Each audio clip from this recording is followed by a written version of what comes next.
Ang huling mga salita sa papel ay tila sumasaksak sa kanyang mga mata. Final notice of eviction. Nanginginig ang kamay ni Kala habang hawak ang sulat. Ang papel ay manipis at halos malukot na sa higpit ng kanyang pagkakahawak. Ngunit ang mga itim na letra ay tila bakal na nakatatak, hindi lang sa papel, kundi sa kanyang buong pagkatao. 3 araw. 3 araw na lang ang natitira sa kanila. Napapikit siya ng mariin. Narinig niya mula sa maliit na silid ang mahinang paghilik ng kanyang mga anak. Ang kambal na sina Liam at Leon at ang bunso nilang si Lucas. Ang 3 anghel na nagbibigay sa kanya ng lakas. Pero sila rin ang dahilan kung bakit parang guguho ang kanyang mundo ngayon. Saan niya sila dadalhin? Saan sila pupulutin? Isang butil ng luha ang pumatak mula sa kanyang mata. Tumama sa salitang eviction. Ang upa na 2 buwan nang hindi nababayaran, ang mga paalala ng landlady na nauwi na sa banta. At ngayon, ang pinal na hatol na ito. Napayuko siya sa mumurahing lamesa. Ang dibdib niya ay puno ng hindi mahingang pag-aalala. Ang 2 trabaho niya bilang waitress sa araw at tagalinis sa gabi ay sapat lang para sa kanilang pagkain at sa gamot ni Lucas kapag inaatake ito ng hika. Pero ang upa ang palaging kalaban. Biglang tumunog ang luma niyang cellphone. Isang pamilyar na numero. Pinunasan niya ang kanyang mga luha at sinubukang buuin ang kanyang boses bago sumagot. Hello, Tia Meding. Kala, nasaan ka? May magandang balita ako sa'yo. Ang masiglang boses mula sa kabilang linya. Si Tia Meding niya, malayo nilang kamag-anak na nagtatrabaho bilang labandera sa isang subdivision ng mga mayayaman. Nasa bahay lang po. Bakit po? Pilit niyang pinasigla ang sariling boses. Yung kaibigan kong si Elena, yung head housekeeper sa mansyon ng mga Alcantara, kailangan nila ng bagong katulong. Agad-agad. May umalis daw kasi kahapon. Sabi ko, may pamangkin akong masipag at mapagkakatiwalaan. Ikaw agad ang naisip ko. Malaki ang sahod. Parang isang sinag ng araw ang tumagos sa madilim na silid ng kanyang pag-asa. Mga Alcantara. Ang pangalan ay pamilyar. Madalas marinig sa balita tungkol sa negosyo. Talaga po, Tia? Kahit sino po, tatanggapin nila. Oo, basta malinis ang record mo. Pumunta ka na bukas ng umaga. Ite-text ko sa'yo ang address. Magdala ka ng biodata at mag-ayos ka, Kala, ha? Huwag kang pupunta doon na mukhang gusgusin. Pagkababa ng tawag, napahawak si Kala sa kanyang dibdib. Isang himala. Ito na ba ang sagot sa kanyang mga panalangin?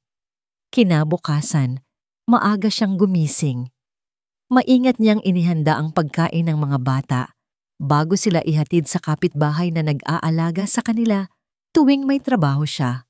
Isinuot niya ang kanyang pinakamatinong bestida at dumaan sa isang maliit na computer shop para mag-print ng kanyang biodata. Ang biyahe papunta sa subdibisyon ay tila paglalakbay sa ibang mundo. Ang maruming usok ng Maynila ay napalitan ng malinis na hangin. Ang mga nagsisiksikang bahay ay naging malalawak na kalsada na may mga naglalakihang puno sa gilid. At ang mansyon, hindi niya iyon matatawag na bahay. Isa iyong palasyo. Nanginginig ang kanyang mga tuhod habang naglalakad siya sa mahabang driveway. Sinalubong siya ng isang babaeng nasa edad 50, nakasuot ng uniforme at may striktong mukha. Ikaw si Kala? Tanong nito. Oo po. Ako si Mrs. Elena, ang head housekeeper. Halika, sumunod ka sa akin. Walang ngala ng ngiti, walang pagbati. Dinala siya nito sa loob at halos malula si Kala sa kanyang nakita. Ang sahig ay gawa sa marmol na mas makintab pa sa salamin. May isang malaking chandelier na nakabitin sa napakataas na kisame. Ang hagdanan ay tila umaakyat patungo sa langit. Maging malinaw sana sa iyo na mataas ang standard sa pamamahay na ito, sabi ni Mrs. Elena habang naglalakad sila.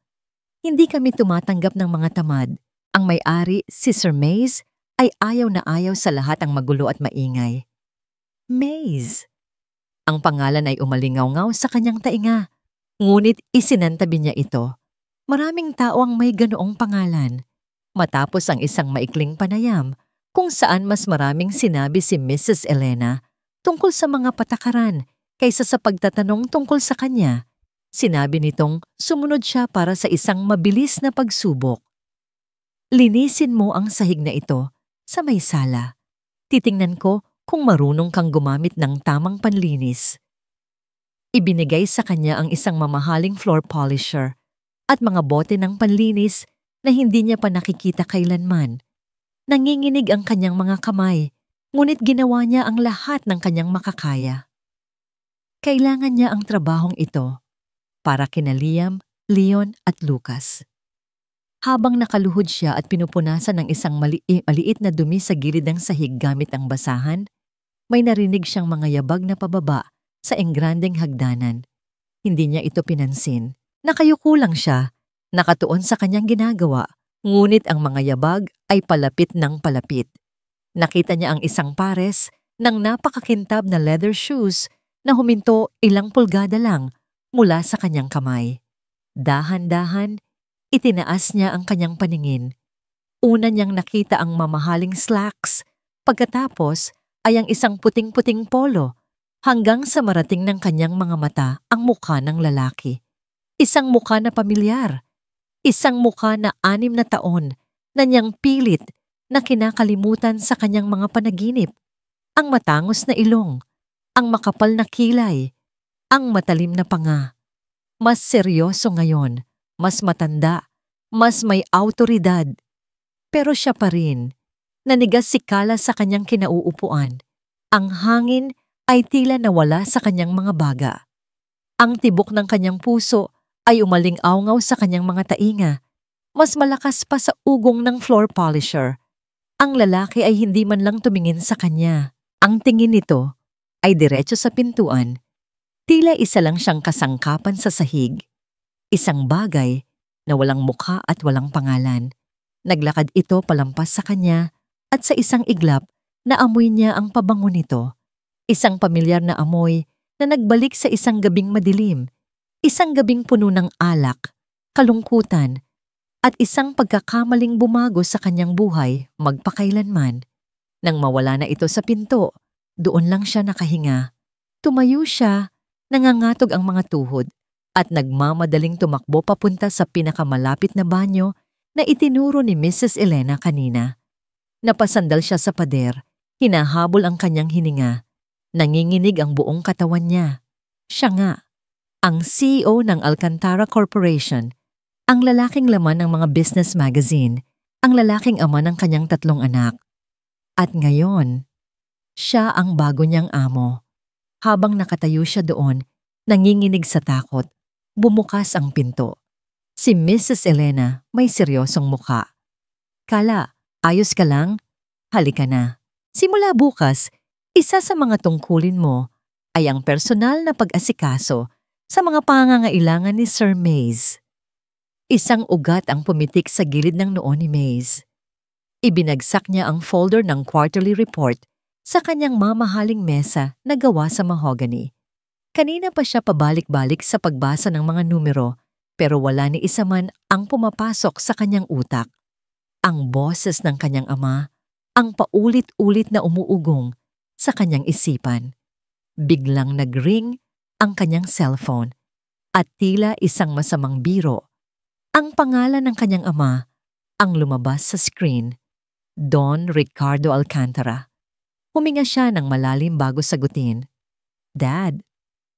Maze, I'm looking at the numbers from the press conference. Magaling. But that's not why I'm calling. Ang malamig at makapangyarihang boses sa kabilang linya. Walang pagbati, walang kumusta. Palaging diretso sa punto. Ano na naman ito? Tanong ni Maze, pilit na pinapakalma ang sarili. It's about Isabel. Tumawag sa akin ang daddy niya. Nagrereklamo na naman ang anak niya na hindi mo raw sinasagot ang mga tawag niya. Ano ba ang problema mo, Maze? Ang kasal na ito ang magpapatibay sa posisyon ng kumpanya. Napahilot si Maze sa kanyang sentido. Dad, I'm busy. We're in the middle of a merger. Wala akong panahon para sa mga personal na bagay. Personal na bagay? Halos umigting ang boses ni Don Ricardo. Ang Alcantara Corporation ang buhay mo. Ang pagpapakasal mo kay Isabel ay hindi personal. Negosyo yan. Huwag mong hahayaang masira ang lahat ng pinaghirapan ko dahil lang sa mga kapritsyo mo. Kapritsyo? Ang paghinga ba ng malaya ay kapritsyo na ngayon? Hanggat ako ang nagbigay sa iyo ng hininga, na yan, gagawin mo ang sinasabi ko. Meet her for dinner tonight, or I swear, Maze, aalisin ko ang pangalan mo sa lahat ng mamanahin mo. Click. Ibinaba na ng kanyang ama ang tawag. Napatayo si Maze at lumapit sa malaking bintana ng kanyang home office. Tanaw ang malawak at perpektong hardin. Pakiramdam niya ay isa siyang ibon sa loob ng isang gintong hawla. Meron siyang lahat. Pera, kapangyarihan, pangalan. Pero wala siyang kalayaan. Bumalik siya sa kanyang mesa at pinindot ang intercom. Elena? Coffee? Black? Masusunod po, Sir Maze. Sagot ng head housekeeper. Makalipas ang ilang minuto, may kumatok sa pinto. Isang mahinang katok. Pasok. Pumasok ang isang babae na hindi niya pamilyar. Ang bagong katulong, marahil. Nakayuko ito habang naglalakad. Dala-dala ang isang tray na may tasa ng kape. Ang buong postura nito ay tila humihingi ng paumanhin sa sarili nitong pag-iral. Inilapag nito ang tasa sa mesa at napansin niya ang bahagyang panginginig ng kamay nito. Dahil doon, natapon ang kaunting kape sa platito. Kumunot ang noo ni Maze, isang senyales ng kawalan ng kasanayan.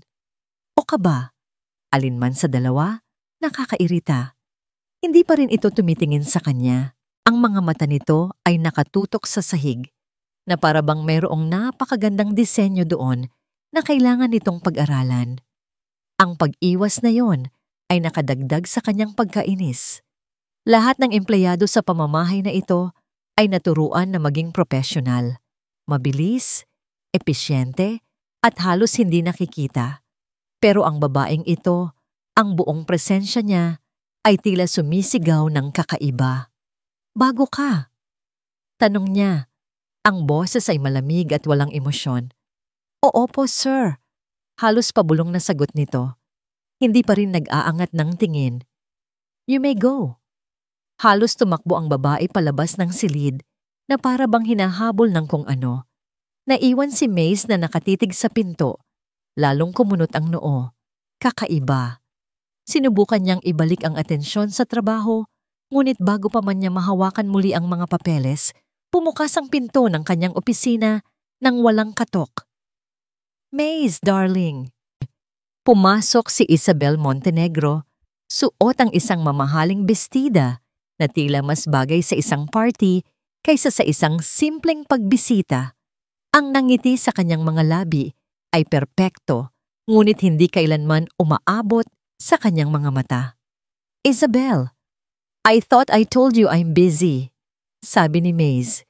Hindi na sinubukang itago ang kanyang pagkayamot. Lumapit ito at umupo sa gilid ng kanyang mesa. Sinadyang idikit ang sarili sa kanya. Oh, you're always busy. Kaya ako na ang pumunta dito. I miss you. Your father told me to check on you. Inilayo ni Maze ang kanyang upuan ng bahagya. I can manage on my own. Nagtaas ng kilay si Isabel. Ang tingin nito ay biglang napunta sa pasilyo sa labas ng nakabukas na pinto kung saan dumaan ang bagong katulong, si Kala. Sinundan ito ng tingin ni Isabel mula ulo hanggang paa, isang tingin na puno ng paghamak. Sino yon? Bago? Tanong ni Isabel. Ang boses ay biglang naging matinis. She looks plain at mukhang clumsy. Hindi sumagot si Maze. Hindi niya trabahong pag-usapan ang mga katulong.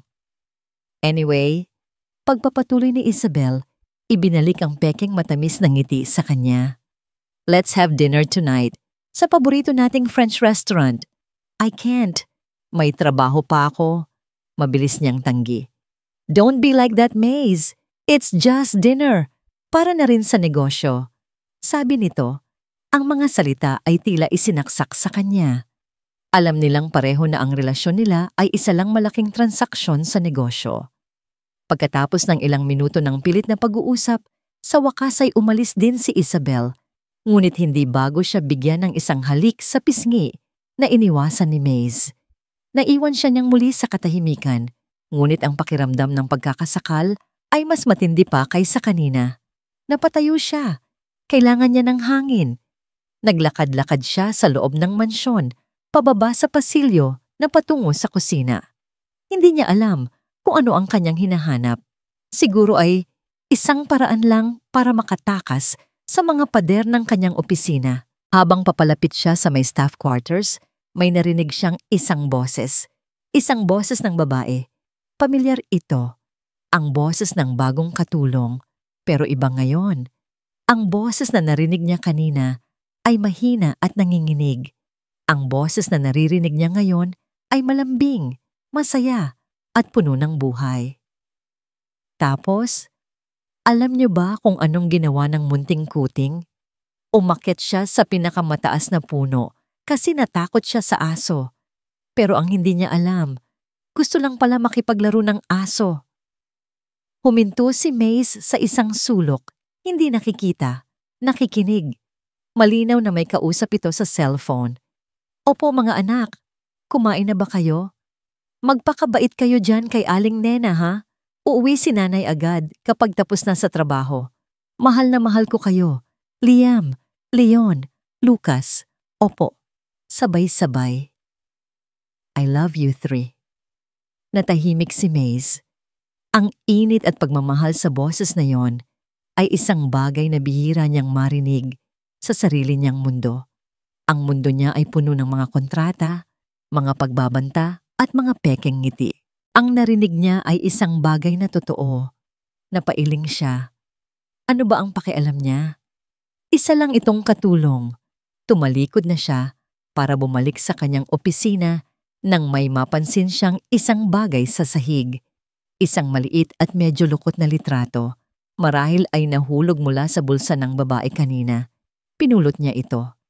Ang nasa larawan ay isang batang lalaki. Marahil ay nasa 4 o 5 taong gulang, nakangiti ng napakalapad habang nakaupo sa isang lumang duyan. Isang masayang bata. Pero hindi iyon ang nakapagpatigil sa kanya.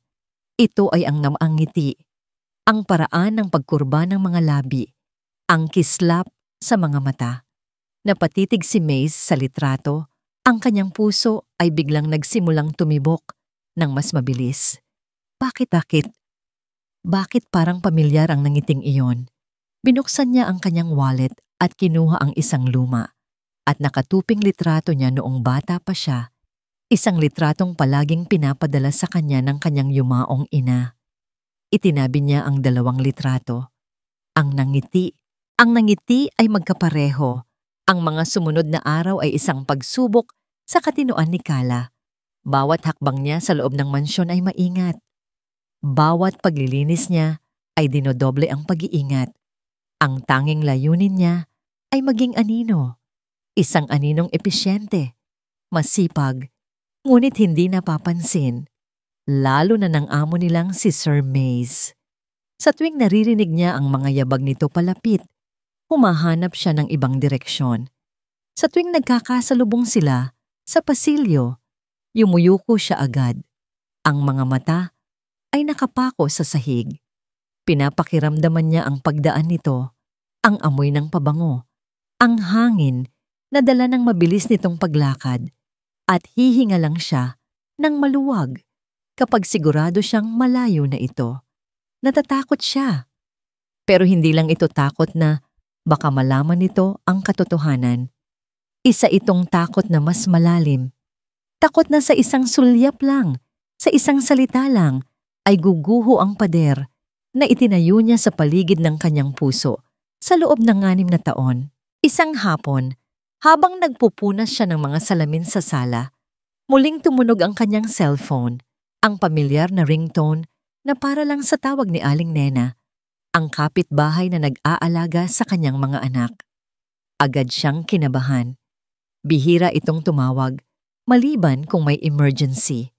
Nagpaalam siya sandali sa kasamahan niyang si Lita at nagtago sa isang sulok malapit sa kusina. "Hello, Aling Nena. Bakit po?" Ang narinig niya sa kabilang linya ay hindi ang karaniwang boses nito, kundi ang malakas na pag-iyak ng isang bata. "Kala, si Lucas. Kanina pa mataas ang lagnat. Ayaw bumaba. At ngayon, parang hirap na siyang huminga." Nanlamig ang buong katawan ni Kala. Ang mga salitang hirap huminga ay tila mga karayom na tumusok sa kanyang puso. Ang hika ni Lucas. "Papunta na ako." Sigaw niya. Ang panginginig sa boses ay hindi na maitago. Nabitawan niya ang cellphone. Hindi na niya naisip pa ang trabaho, ang mansyon, o si Maze. Ang nasa isip niya lang ay si Lucas, ang bunso niya. Patakbo niyang hinanap si Mrs. Elena. Nakita niya ito sa may labahan, nagbibigay ng instruksyon. "Mrs. Elena," tawag niya, halos magkandaugaga. "Kailangan ko pong umuwi. Emergency lang po. Yung anak ko po." Tumingin sa kanya si Mrs. Elena, ang kilay ay magkasalubong. "Anong nangyari? Hindi ka pwedeng basta-basta umalis. Alam mo ang patakaran." "Pero ma'am, kailangan po ako ng anak ko. Nasa ospital po." "Ay, hindi po. Pero kailangan ko po siyang dalhin sa ospital." "Wala kang pwedeng iwanang trabaho. Maghintay ka hanggang mamaya. Hindi po pwedeng maghintay." Ang desperadong sigaw ni Kala ay umalingaw-ngaw sa pasilyo. Sa sobrang gulat, pati si Mrs. Elena ay natigilan. At sa hindi inaasahang pagkakataon, bumukas ang pinto ng opisina ni Maze na nasa di kalayuan. Narinig niya ang lahat. Lumabas siya. Ang muka ay seryoso. Ang tingin niya ay unang napunta kay Mrs. Elena, pagkatapos ay kay Kala. Ang mga mata ni Kala ay puno na ng luha. Ang muka ay nagmamakaawa. "Anong problema dito?" tanong ni Maze. Ang boses ay kalmado, ngunit may bigat. "Sir, itong si Kala. Gusto nang umuwi ira." Hindi na pinatapos ni Kala si Mrs. Elena. Humarap siya kay Maze at sa unang pagkakataon, tiningnan niya ito ng diretso sa mga mata. Nakalimutan niya ang takot, ang hiya. Ang nakikita lang niya ay isang taong posibleng makatulong sa kanya. "Sir, parang awa niyo na po. Kailangan ko lang pong umuwi. May sakit po ang anak ko. Kailangan niya ako." Nakita ni Maze ang purong desperation sa mga mata ni Kala. Nakita niya ang isang ina, hindi isang katulong. Naalala niya ang litrato sa kanyang wallet. Tumango siya. "Go." Isang salita lang, pero para kay Kala, iyon na ang pinakamahalagang salita sa buong mundo. "Salamat po, sir. Salamat po." Akmang tatalikod na si Kala para tumakbo ng muli itong magsalita. "Wait!" Pumasok ito sa loob ng opisina. Paglabas niya, may dala na itong makapal na sobre. Inabot niya ito kay Kala. "Dalhin mo sa pinakamagaling na ospital," sabi nito. Napatitig si Kala sa sobre. Alam niyang pera ang laman noon. Maraming pera. Sapat para sa pinakamahal na ospital, sa pinakamagaling na doktor. Pero umiling siya.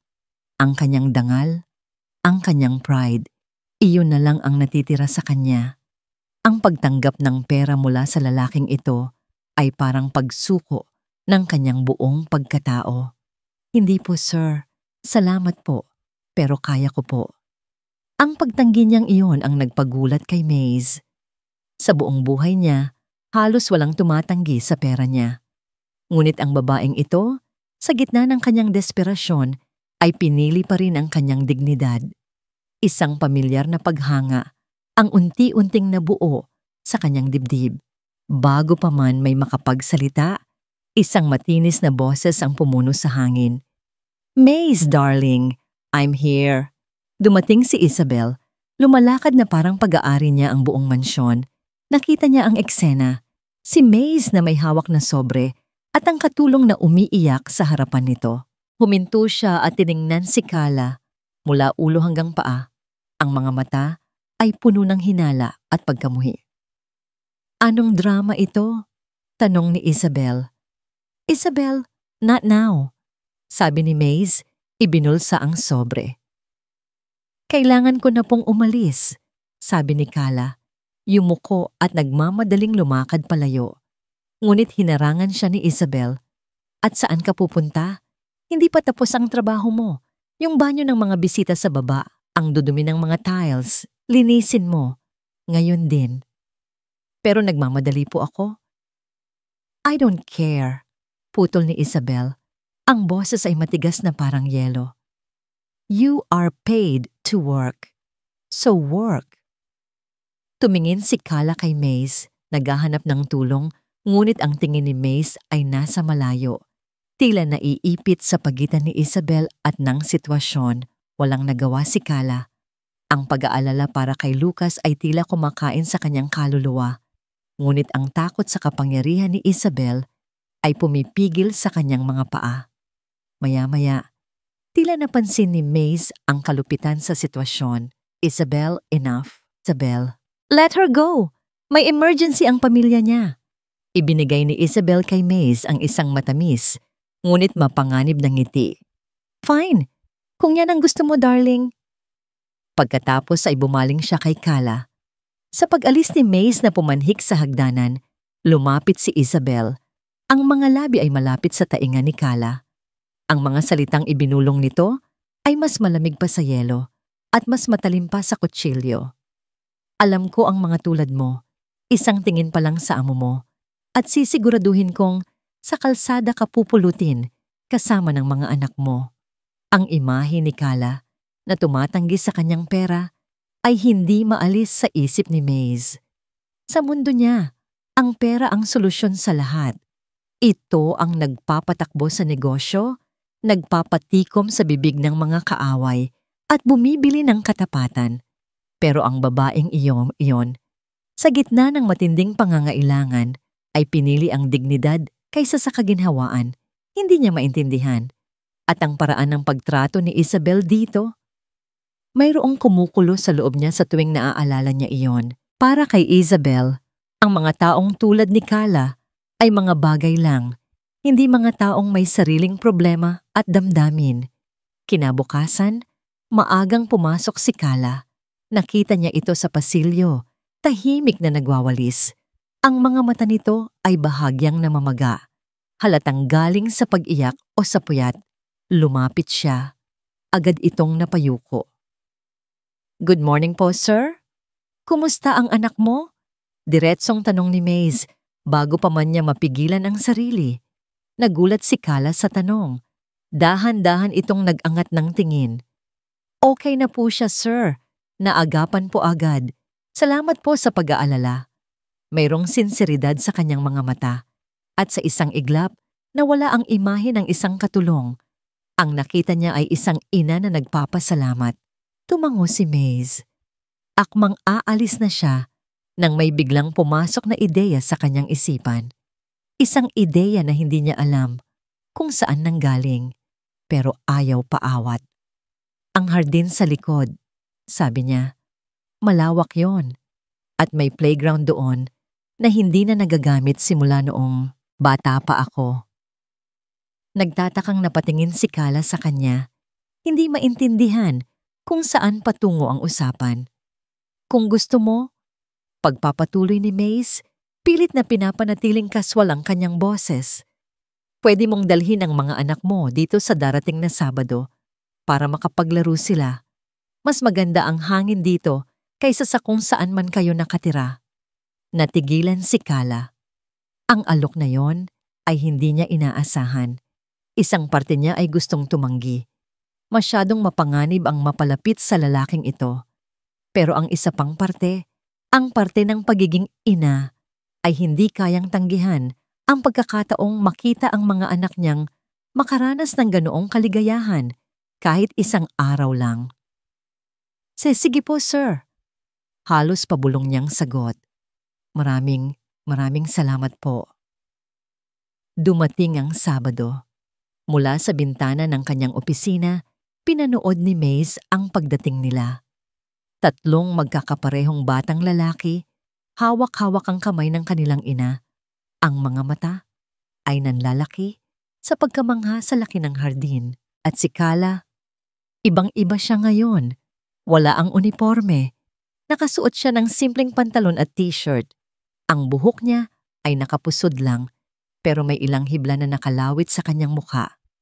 At sa unang pagkakataon, nakita ni Maze ang isang tunay na ngiti sa kanyang mga labi. Isang ngiti na hindi pilit, hindi magalang. Isang ngiti na puno ng purong pagmamahal habang pinapanood niya ang kanyang mga anak na tumatakbo sa damuhan, sumisigaw sa tuwa. Naramdaman ni Maze ang isang kakaibang kirot sa kanyang dibdib, isang halo ng paghanga at inggit. Kailan siya huling ngumiti ng ganoon katotoo? Hindi niya namalayan ang sarili. Ibinalik niya ang mga papeles sa mesa, tumayo, at naglakad palabas. Nasa labas na siya ng hardin. Ang tatlong bata ay naglalaro sa duyan. Si Kala naman ay nakaupo sa isang bangko sa ilalim ng puno. Binabantayan sila. Nang makita siya nito, agad na nawala ang nangiti sa mukha nito. Tumayo ito, tila handang memberiga lang. "Huwag kang tumayo," sabi ni Maze. "Ako ang nakikigulo sa inyo." Umupo siya sa kabilang dulo ng bangko. Nag-iiwan ng malaking espasyo sa pagitan nila. Tahimik. Ang maririnig lang ay ang halakhak ng mga bata. "Liam, Leon at Lucas, tama?" Tanong niya. Binabasag ang katahimikan. Gulat na napatingin si Kala. "Paano niyo po nalaman?" "Narinig kitang kausap sila sa cellphone nung isang araw." Pag-amin niya. Isang batang lalaki, marahil si Liam, ang tumakbo palapit sa kanila. Hawak ang isang bola. Hinihingal ito at nakangiti. "Nay, di ko po maabot yung bola sa taas ng slide." Bago pa man makatayo si Kala, tumayo na si Maze. "Ako na." Naglakad siya papunta sa slide at kinuha ang bola. Ang mga bata ay napatingin sa kanya. Ang mga mata ay puno ng kuryosidad. "Salamat po," sabi ni Lucas. "Gusto niyo bang maglaro?" Tanong ni Maze. Sabay-sabay na tumango ang tatlo. At sa sumunod na kalahating oras, ang CEO ng Alcantara Corporation ay naging isang kalaro. Naging taya siya sa habulan. Sinubukan niyang mag-dribble ng bola, pero mas madalas pa itong tumatalbog palayo. Habang nagpapasa sila ng bola, aksidenteng nagtama ang kanilang mga kamay ni Kala nang sabay nilang sinubukang saluhin ito. Isang kuryente ang tila dumaloy sa kanilang dalawa. Pareho silang natigilan. Ang mundo ay tila huminto sa pag-ikot. Tinitigan niya ang mga mata nito at sa unang pagkakataon, wala siyang nakitang takot. Ang nakita niya ay gulat. At marahil, isang bagay pa na hindi niya mapangalanan. Agad na binawi ni Kala ang kanyang kamay. Ang sandaling iyon ay nabasag ng isang inosenteng tanong mula kay Leon, ang pinakatahimik sa tatlo. Nakatingala ito kay Maze. Ang mga mata ay bilog at seryoso. "Pwede ka po bang maging tatay namin?" Ang tanong ay parang bombang sumabog sa katahimikan ng hardin. Natigilan si Maze, natigilan si Kala. Maging ang dalawa pang bata ay napahinto sa paglalaro. Hindi alam ni Maze kung ano ang isasagot. Ang simpleng tanong na yon ay tumama sa isang lugar sa kanyang puso na hindi niya alam na umiiral. Nakita niya ang pamumula ng mukha ni Kala. Agad nitong tinawag ang mga anak. "Liam, Leon, Lucas, halika na. Uuwi na tayo. Magpasalamat kayo kay Sir." Nang gabing iyon, hindi mapakali si Maze. Ang tanong ng bata ay paulit-ulit na umuugong sa kanyang isipan. Ang pakiramdam ng kamay ni Kala sa kamay niya. Ang nangiti sa litrato. Binuksan niya ang isang lumang drawer sa kanyang aparador. Hinahanap ang isang bagay na matagal na niyang hindi nakikita. Sa ilalim ng mga lumang dokumento, nandoon ito. Isang handmade na leather bracelet. Simple lang, Medyo kupas na. Hinawakan niya ito at isang alaalang matagal nang nakabaon ang biglang bumalik. Isang madilim na bar, ang malakas na tugtog, ang amoy ng alak. 6 na taon na ang nakalipas. Ang gabi ng kanyang engagement party kay Isabel, isang gabing tumakas siya dahil pakiramdam niya ay katapusan na ng kanyang buhay. Naalala niya ang isang babae. Hindi niya matandaan ang mukha nito nang malinaw. Ang naaalala lang niya ay ang mga mata nitong puno ng kalungkutan. Nag-usap sila. Naglabas siya ng sama ng loob. Nakinig ito.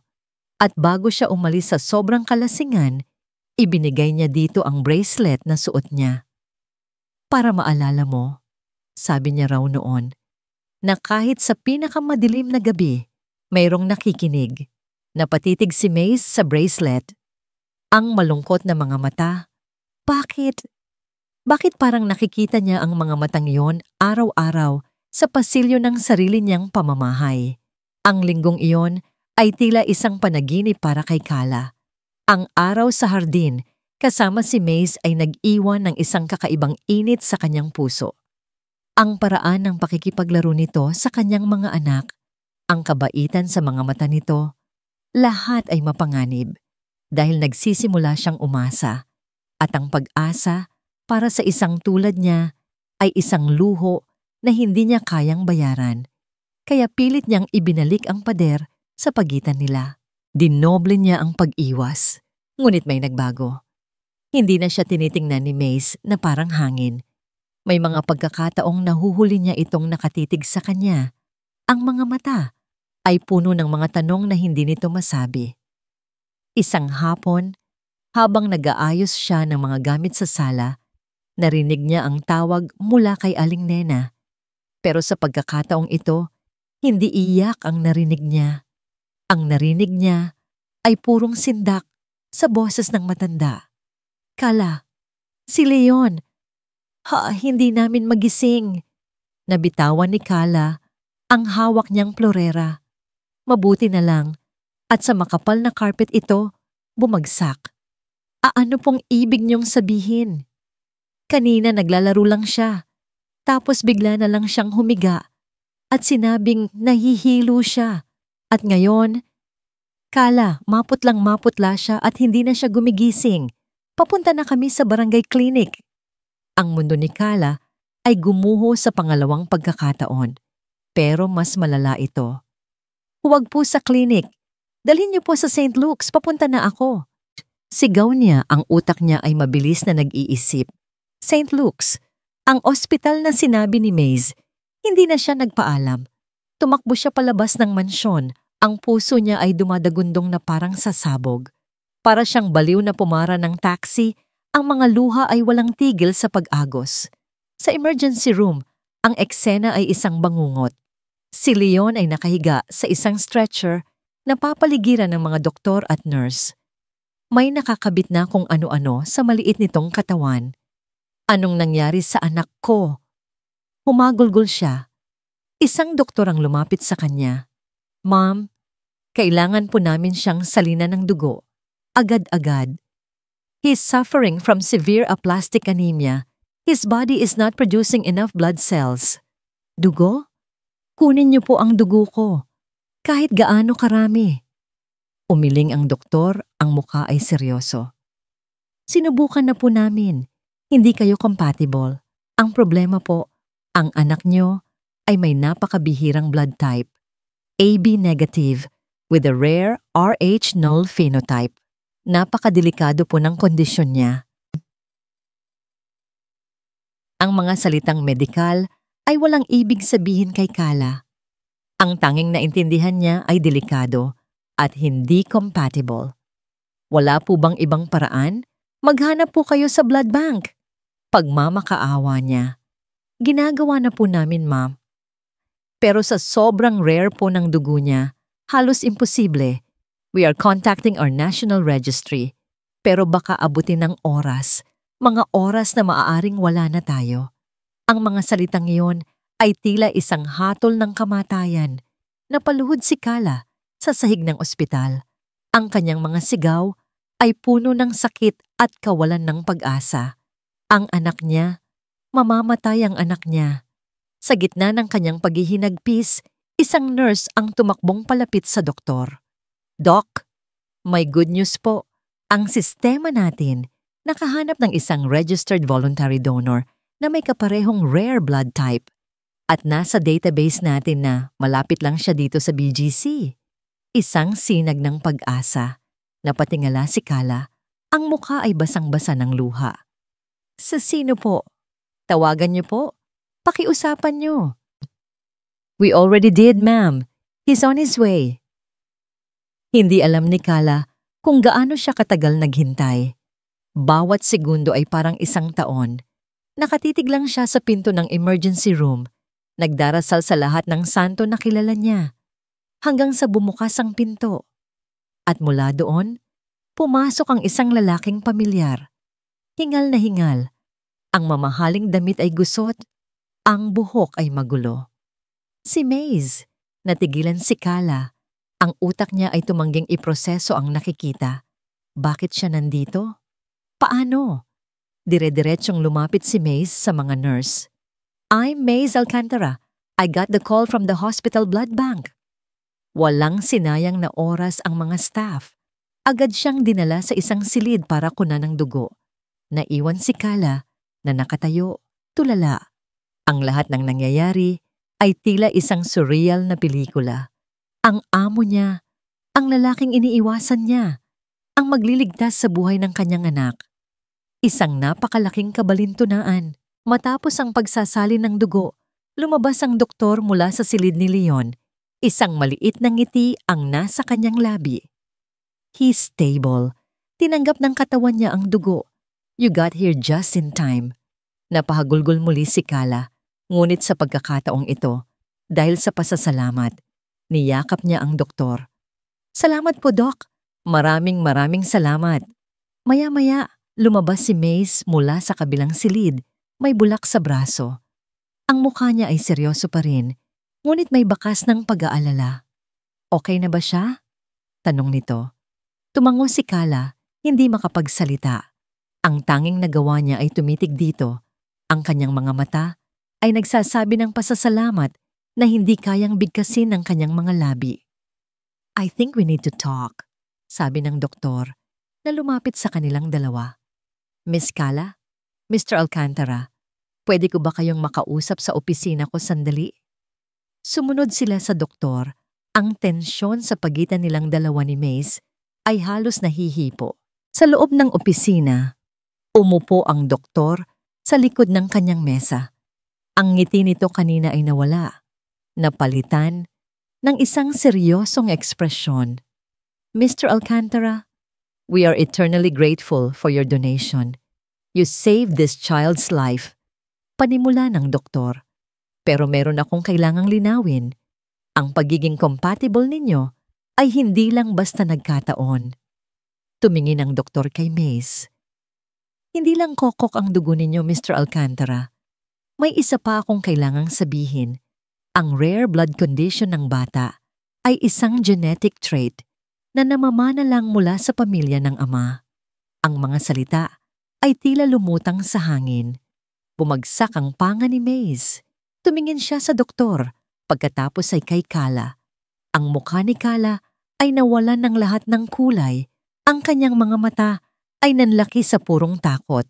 Naunawaan ni Maze ang lahat sa isang iglap. Ang bracelet, ang ngiti sa litrato, ang tanong ng bata, ang malungkot na mga mata. At ngayon, ang dugo.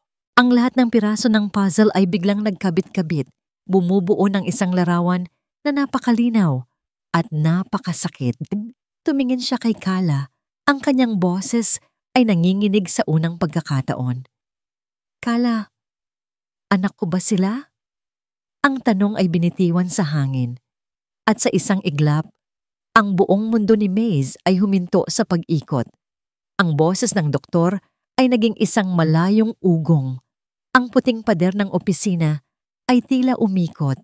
Ang tanging malinaw sa kanya ay ang mukha ni Kala. Isang mukha na puno ng takot, pagsisisi at ang katotohanang matagal na nitong itinatago. Ang kanyang katahimikan ay ang pinakamaingay na oo na narinig niya sa buong buhay niya. Anak ko, bulong niya sa sarili, hindi makapaniwala. Isang apoy ang biglang nag-alab sa kanyang dibdib. Isang apoy na dala ng galit, ng pagkalito, ng 6 na taong nasayang, 6 na taon, na mayroon pala siyang mga anak na hindi niya alam. 6 na taon, siyang nabuhay sa kasinungalingan. Tumayo siya. Hindi niya namalaya na hinawakan niya ang braso ni Kala. Hindi mahigpit para makasakit, ngunit sapat para maramdaman nito ang panginginig ng kanyang kamay. Sa labas tayo mag-usap, sabi niya. Ang boses ay garalgal. Hinigit niya ito palabas ng opisina, palayo sa mapanuring tingin ng doktor. Huminto sila sa isang tahimik na pasilyo ng ospital kung saan ang tanging maririnig ay ang sarili nilang naghahabol na hininga. Binitawan niya ito. Humarap siya dito. Ang mga mata niya ay naghahanap ng sagot ng kahit anong paliwanag. Bakit? Tanong niya. Ang boses ay puno ng sakit. Kala, bakit hindi mo sinabi sa akin? Nagsimulang mamuo ang mga luha sa mga mata ni Kala.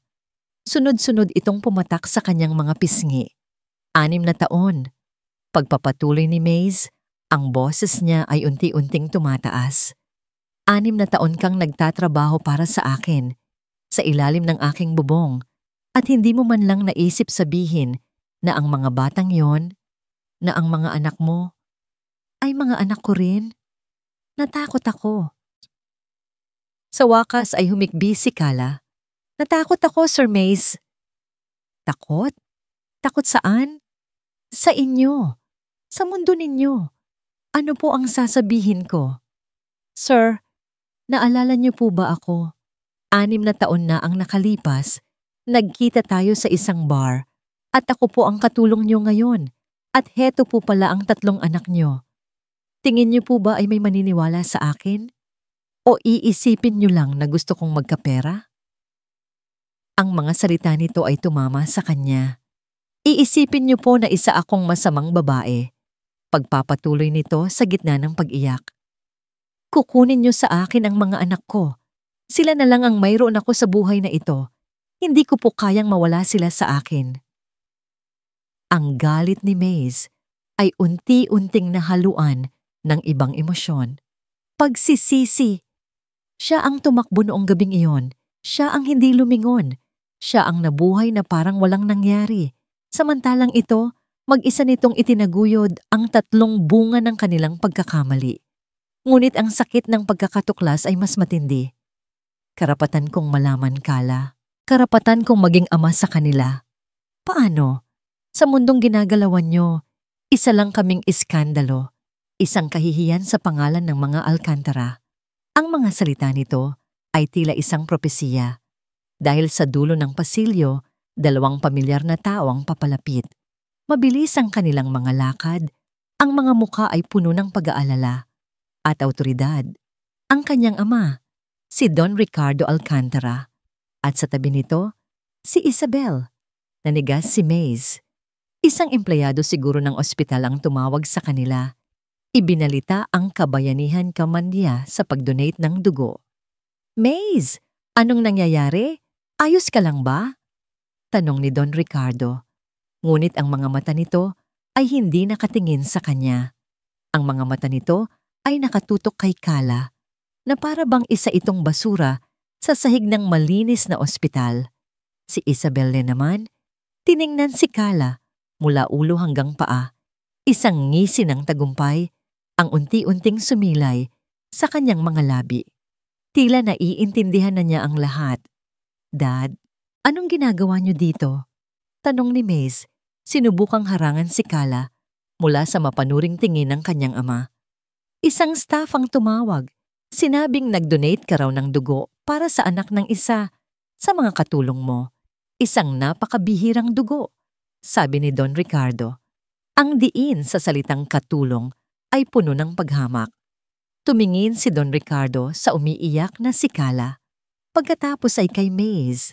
Nakita niya ang katotohanan sa gulat at pagkalito sa mukha ng kanyang anak. Ang mukha ni Don Ricardo ay hindi nagpakita ng gulat. Naging malamig lang ito na parang isang negosyanteng tinitimbang ang isang masamang investment. So, ito pala yon, sabi ni Don Ricardo. Ang boses ay walang emosyon. Tumingin siya kay Kala, hindi bilang isang babae, kundi bilang isang problema na kailangang ayusin. Lumapit siya dito, kumuha ng isang checkbook mula sa kanyang coat at nagsalita. Ang mga salita niya ay kasing lamig ng yelo at kasing bigat ng bakal. Magkano ang kailangan mo para mawala kayo sa buhay ng anak ko? Ang mga salita ni Don Ricardo ay parang isang malakas na sampal sa mukha ni Kala. Mas masakit pa sa sampal, ito ay isang pagyurak sa kanyang buong pagkatao. Sa isang iglap, ang lahat ng takot niya ay nagkatotoo. Sa mata ng mga Alcantara, hindi siya isang ina na nagmamahal sa kanyang mga anak. Isa lang siyang pagkakamali. Isang problema na kayang burahin ng pera. Ano? Halos pabulong niyang tanong, hindi makapaniwala sa kanyang narinig. Ngumisi si Isabel, isang nangising puno ng kasiyahan sa paghihirap niya. Narinig mo ang sinabi ni Tito. Magkano ka? Lahat naman ng tulad mo, may presyo. Tumigil kayo! Sigaw ni Maze, humarang sa pagitan ni Kala at ng kanyang ama. Dad, this is not how we settle this. Oh, really? Sagot ni Don Ricardo. Ang tingin ay matalim na nakatuon kay Maze. At paano mo gusto? Isang malaking party para ipakilala sa buong alta sosyedad ang bastardo mong mga anak mula sa isang katulong. Sisirain mo ang pangalan ng pamilya na pinaghirapan kong itayo. Bawat salita ay parang laso na tumatagos sa puso ni Kala. Bastardo, ang mga anak niya. Napahawak siya sa kanyang dibdib. Hirap huminga. Huwag niyong tawagin ng ganyan ang mga anak ko. Sigaw niya. Ang boses ay nanginginig sa galit at sakit. Tiningnan siya ni Don Ricardo na para bang isang langgam na nagtangkang magsalita. Wala kang karapatang magsalita dito. Bumaling itong muli kay Maze. Umuwi ka. Ako na ang bahala dito. Hindi ako aalis, matigas na sabi ni Maze.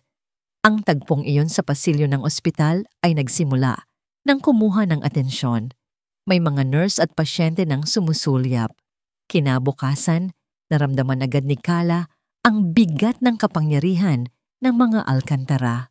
Pinatawag siya ni Don Ricardo para sa isang pribadong pag-uusap sa isang mamahaling hotel. Walang Maze, walang Isabel. Sila lang dalawa. Sa harap niya, inilatag nito ang isang kontrata. Sa tabi nito ay isang tseke. Ang mga numero sa tseke ay sapat na para bumili siya ng sarili niyang bahay, magtayo ng negosyo, at hindi na magtrabaho habang buhay. Pirmahan mo yan, sabi ni Don Ricardo. Isang kasunduan na isinusuko mo ang lahat ng karapatan mo bilang ina. Ibibigay mo sa amin ang mga bata. Kapalit niyan, bibigyan kita ng buhay na hindi mo mapapangarap. Mawawala ka na lang na parang bula. It's a win-win situation. Magkakaroon sila ng magandang kinabukasan at magkakaroon ka ng pera. Napatitig si Kala sa papel. Ang mga salita ay lumabo dahil sa kanyang mga luha. Hindi po mabibili ang mga anak ko. Tumawa si Don Ricardo, isang tawang nakakainsulto. Lahat ng bagay sa mundo, nabibili. Baka kulang pa ang alok ko. Samantala, si Isabel naman ay may ibang paraan ng pag-atake. Kinagabihan, habang nagbabantay si Kala kay Leon sa kwarto nito sa ospital, pumasok si Isabel. May dala itong isang folder. Alam kong hindi mo tatanggapin ang pera. Masyado kang marangal, sabi ni Isabel na may halong pang-uuyam. Kaya heto ang isang bagay na dapat mong pag-isipan. Inilapag niya ang folder sa kama ni Leon. Binuksan ito ni Kala. Naglalaman ito ng mga medical journals at mga artikulo tungkol sa Rh null blood condition at aplastic anemia. May mga naka-highlight na salita: genetic, hereditary, life-threatening, Bone marrow transplant, high risk. Ang sakit ng anak mo. Paliwanag ni Isabel. Ang boses ay tila isang ahas na nanunuklaw. Ay minana niya mula sa pamilya Alcantara. Isang sumpa na daladala ng kanilang dugo. Dahil sa isang gabing pagkakamali, ipinasa mo ang sumpang yan sa sarili mong anak. Kung hindi ka niya nakilala, kung hindi ka nagpadala sa tukso, baka malusog ang anak mo ngayon. Gumuho ang mundo ni Kala. Ang mga salita ni Isabel ay direktang tumusok sa pinakamalalim niyang kinatatakutan bilang isang ina. Kasalanan ko. Ikaw ang may kasalanan kung bakit siya nagkakaganyan. Pagpapatuloy ni Isabel, at ang tanging makakapagligtas sa kanya ay ang pamilyang mayroon ng sumpang yan. Ang pamilya Alcantara. May access kami sa pinakamagagaling na doktor sa buong mundo. May pera kami para sa anumang operasyon. Mayroon ka ba noon, Kala? O hahayaan mo na lang siyang mamatay dahil sa pride mo? Napahagulgol si Kala. Niyakap ang folder. Ang bawat salita ay isang katotohanan na hindi niya matatakasan. Siya nga ang dahilan. Ang pagiging makasarili niya, ang pagtatago niya sa katotohanan, ang naglagay sa anak niya sa panganib. Ang bigat ng pagkakasala ay halos dumurog sa kanya. Sinubukan siyang kausapin ni Maze. Pumupunta ito sa ospital, ngunit palagi siyang iniiwasan ni Kala. Paano niya haharapin ang lalaki ngayong alam na niya na siya ang nagdulot ng sakit sa kanilang anak? Kala, please, kakausapin kita. Pagmamakaawa ni Maze sa labas ng pinto. Huwag kang maniwala sa kanila. Mag-uusap tayo. Aayusin natin to. Pero hindi niya binuksan ang pinto. Ang huling dagok ay dumating makalipas ang 2 araw. Isang lalaking nakabarong ang nag-abot sa kanya ng isang sobre. Nang buksan niya ito, ang laman ay isang court summon. Isang petisyon na inihain ni Don Ricardo Alcantara para sa sole custody ng 3 bata. Ang mga dahilan, financial incapacity, emotional instability, at higit sa lahat, ang pangangailangang medikal ng isang bata na tanging ang pamilya Alcantara lang ang makakapagbigay. Hawak-hawak ni Kala ang papel. Ang kanyang mga kamay ay nanginginig. Dito na nagtatapos ang lahat. Wala siyang pera para sa abogado. Wala siyang kapangyarihan para lumaban. Wala siyang pag-asa. Idiniin sa kanya ng mundo na isa lang siyang hamak na katulong.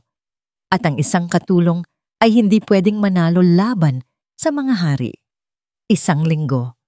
Isang linggo ng impyerno para kay Maze. Ang bawat araw ay isang labanan. Sa umaga, kaharap niya ang kanyang ama sa boardroom, mga pagbabanta tungkol sa pag-alis ng kanyang posisyon bilang CEO. Mga sigaw tungkol sa kahihiyanan na idinulot niya sa pamilya. Sa gabi, kaharap niya ang mga pader ng mansyon, ang katahimikang sumisigaw sa kawalan ni Kala at ng mga bata. Ang pinakamasakit ay ang mga pader na ibinangon ni Kala sa ospital. Kumatok siya hanggang sa mangawit ang kanyang mga kamay. Tumawag siya hanggang sa maubos ang baterya ng kanyang cellphone. Nagmakaawa siya, ngunit nanatiling sarado ang pinto. Maze, it's for the best, sabi ng kanyang ama isang gabi sa hapunan. The court will grant us custody. Maibibigay natin sa mga bata ang buhay na nararapat sa kanila. At ang babaeng yon, makakalimutan mo rin siya. Hindi sila mga bagay na pwedeng pag-agawan, Dad. Sagot ni Maze, ang tinidor ay ibinagsak sa plato. Mga anak ko sila, at si Kala ang ina nila. She is a mistake, malamig na sabi ni Don Ricardo. Isang pagkakamali na itatama natin. Ngayon, sa loob ng kanyang opisina, tinawagan niya ang kanyang abogado. Ang balita ay hindi maganda. Mr. Alcantara, malakas ang kaso ng ama ninyo, sabi ng abogado sa kabilang linya.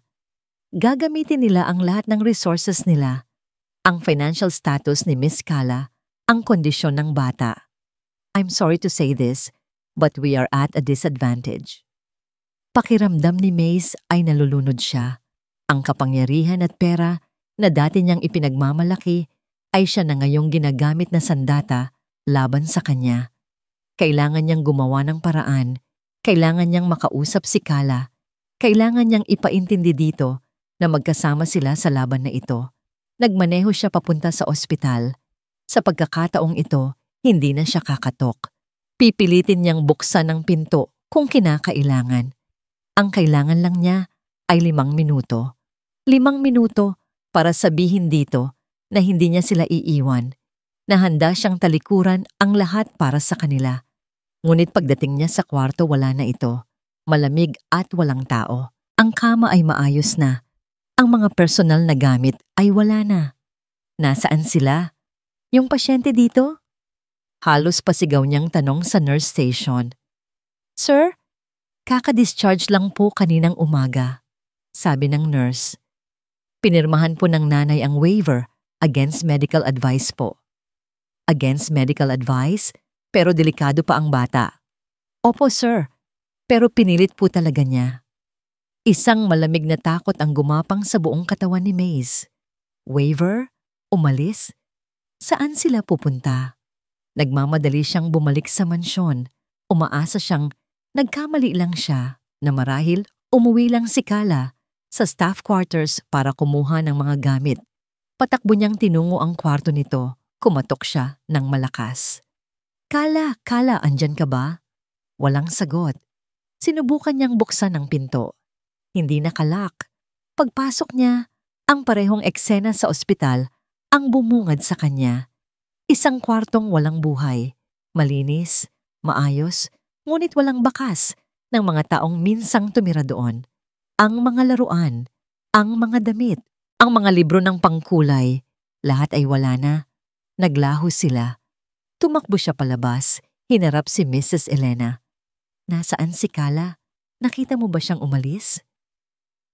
Yumuko si Mrs. Elena, bakas ang awa sa kanyang muka. Opo, sir. Kaninang hapon po. May dala po siyang 3 malaking bag. Sabi niya po ay uuwi na siya sa probinsya. Probinsya? Anong probinsya? Nag-iwan ba siya ng address? Ng numero? Umiling si Mrs. Elena. Wala po, sir. Ang sabi lang po niya ay, salamat sa lahat. Bumalik si Maze sa loob ng kwarto. Ang kanyang mga tuhod ay nanghihina. Nilapitan niya ang kama. Ang isip niya ay blangko. Ang puso niya ay wasak. Iniwan na siya. Sumuko na si Kala. Pinili niyang tumakbo kaysa lumaban kasama niya. Ang lahat ng plano niya, ang lahat ng tapang na inipon niya para harapin ang kanyang ama, nawalan ng saysay. Napaupo siya sa gilid ng kama.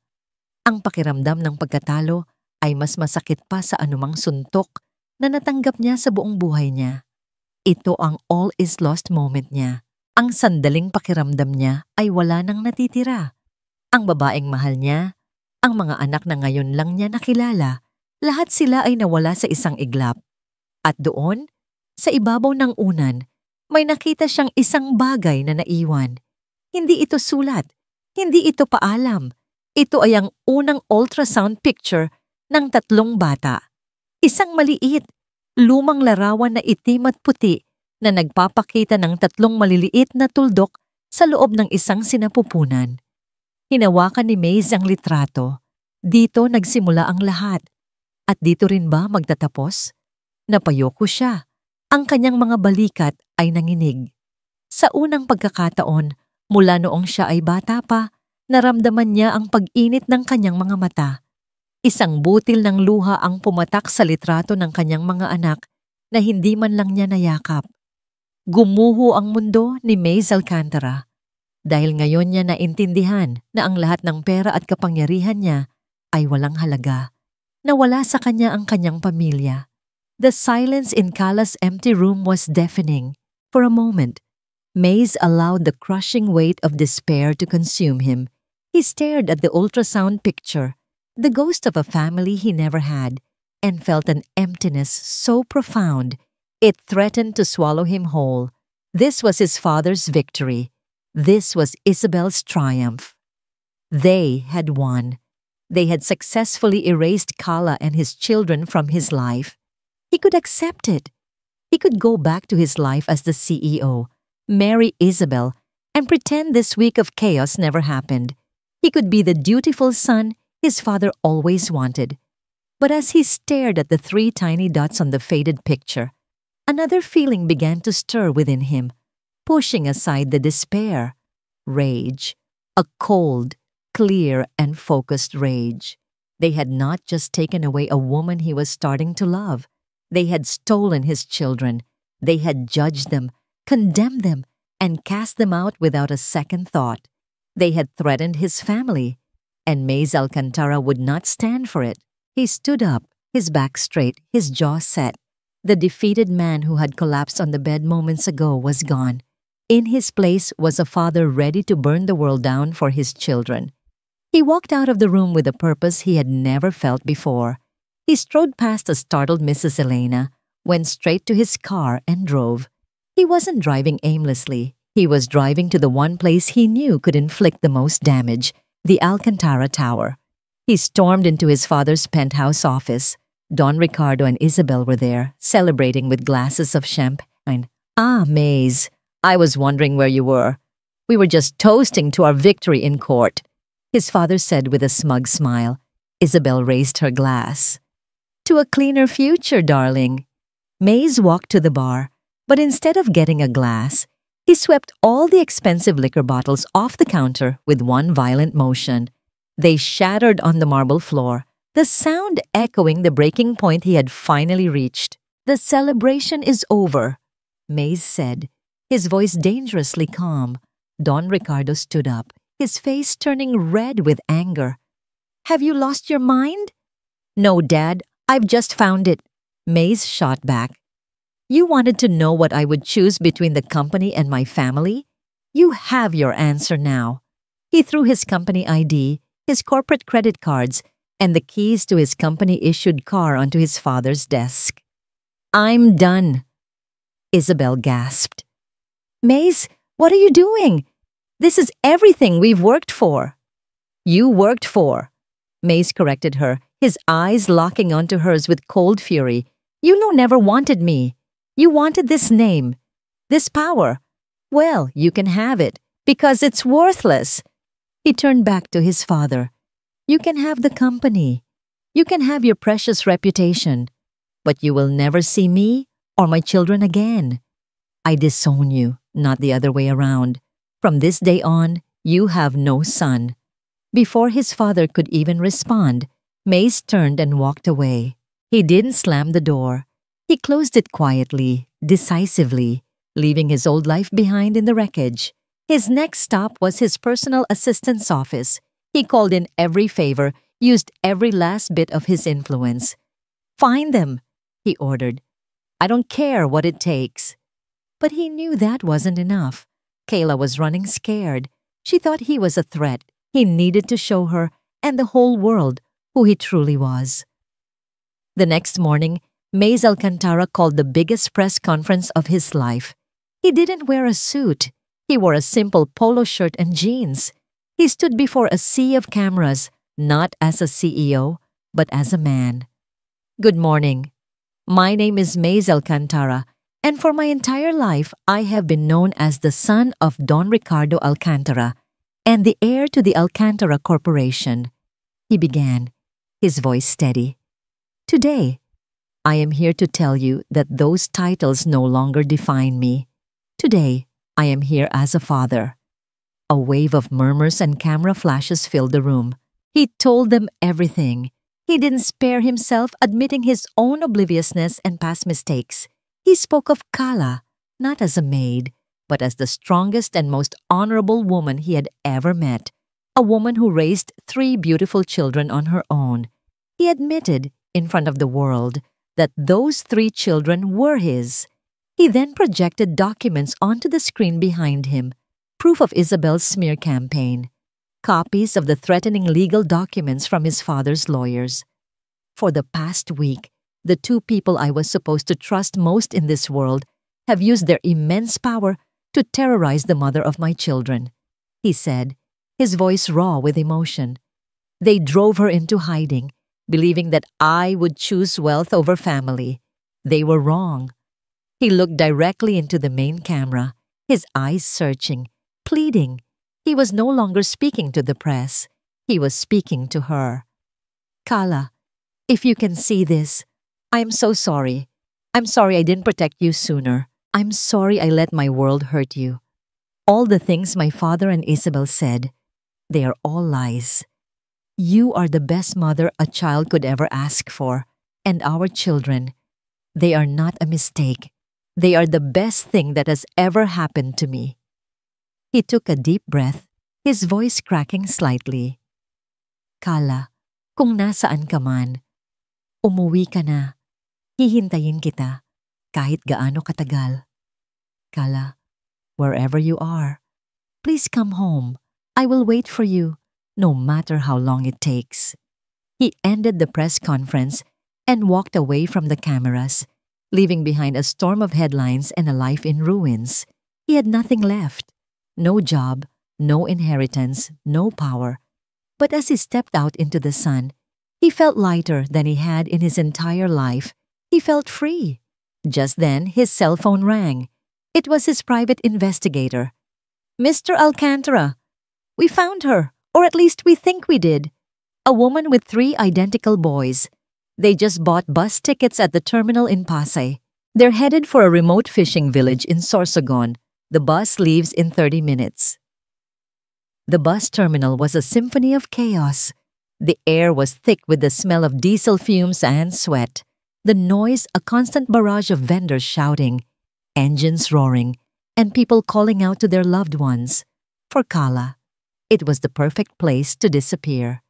She and the boys were huddled on a hard plastic bench, their few belongings stuffed into 2 large worn-out bags. Leon, still pale but stable, was asleep on her lap.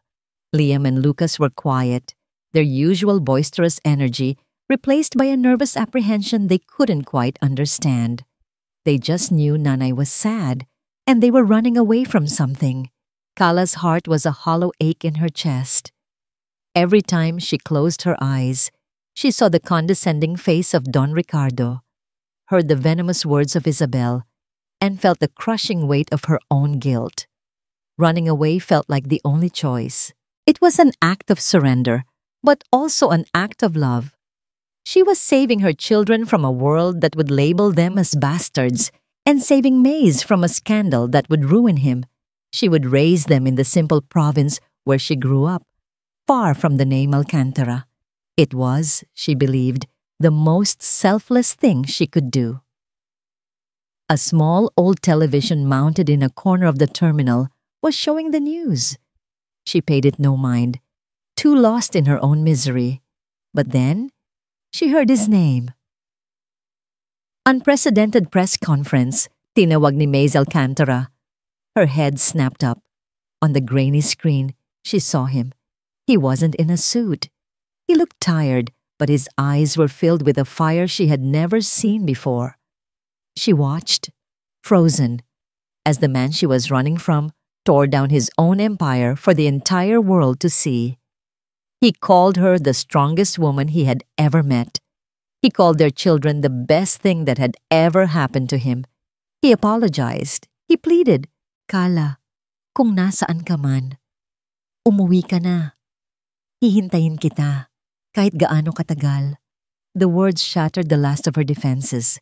The tears she had been holding back finally fell. A silent, steady stream down her cheeks. All this time, she thought she was protecting him. But he didn't want to be protected. He wanted them. He was fighting for them.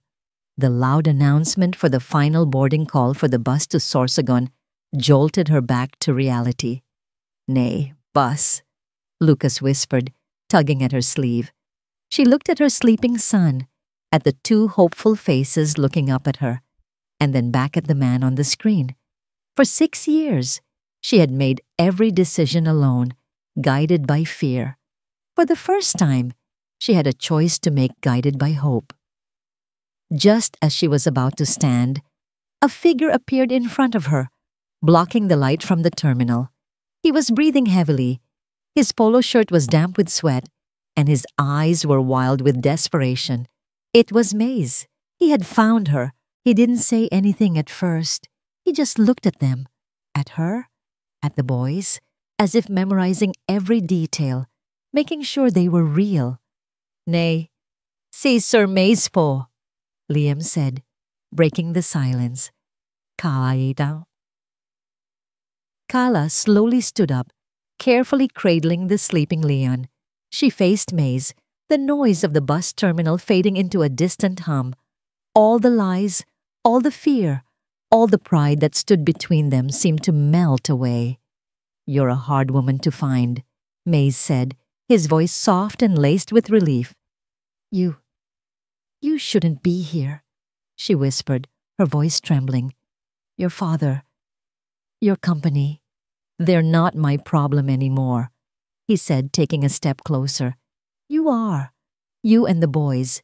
You are my only problem, my only priority, my only family." He reached out, not to touch her, but to gently brush a stray strand of hair from Leon's forehead. The simple, tender gesture spoke volumes.